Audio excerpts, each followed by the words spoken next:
জিনেরা কিন্তু দুইটা রূপ ধরতে খুব পছন্দ করে, একটা হচ্ছে বিড়ালের রূপ, একটা হচ্ছে সাপের রূপ, আবার অনেক ক্ষেত্রে কুকুরের রূপও ধারণ করে, তবে বিড়াল এবং সাপের রূপটা বেশি ধারণ করে। আপনি মনে করেন অনেক রাত্রে ঘর থেকে বের হয়েছেন, দেখতেছেন একটা সাদা বিড়াল দাঁড়িয়ে আছে, এটা যে বিড়াল হবে এমন কোনো কথা নাই, আবার এটা যে জিন হবে এমন কোনো কথা নাই, তো যে কেউ হতে পারে। তো আপনাদেরকে একটা আমি পরামর্শ দেই, যদি আপনি যদি কখনো ঘরের মধ্যে ঢুকছেন, ঢুকে দেখেন সেম আপনার মতো একটা মানুষ বসে আছে, আপনি অবাক হবেন না? আপনার ঘরে ঢুকে দেখেন আপনার মতো একটা মানুষ বসে আছে, আপনি অবাক হবেন না? তখন আপনি বলবেন, হ্যাঁ তুমি এখান থেকে চলে যাও, 3 বার বলবেন। 3 বার বলার পরে এটা যদি জিন হয় তাহলে সে অবশ্যই চলে যাবে, আর যদি সে আপনার যমজ ভাই হয় সে তো চলে যাবে না।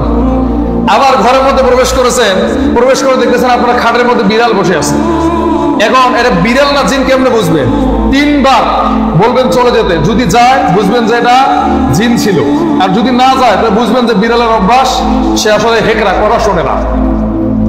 এরকম অনেকগুলো টিপস আছে। আবার দেখবেন যে আপনি রাতের মধ্যে শুয়ে আছেন, কেউ আপনার দরজায় ঠকঠক করতেছে, আপনি সাথে সাথে দরজাটা খুলে দিবেন না, কারণ জিনেরা মানুষের ক্ষতি করতে চায় সব সময়।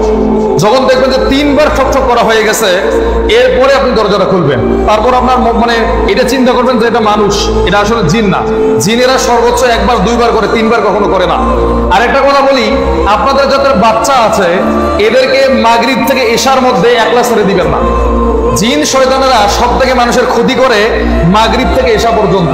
এই জন্য আল্লাহ রসুল বলেছেন, যখন সন্ধ্যা হয়ে আসে তোমরা তোমাদের পরিবার বর্গকে নিয়ে ঘরের মধ্যে আশ্রয় নাও, আর যখন এশার রক্ত শেষ হয়ে যায় তখন তাদেরকে বাইরে বের করো। এই জন্য এই সময়টা খুব বিপজ্জনক সময়, বিশেষ করে আপনাদের যাদের সন্তান আছে এই সময়টা বাইরে যেতে দিবেন না, এরপরে যেখানে যাক সমস্যা নাই।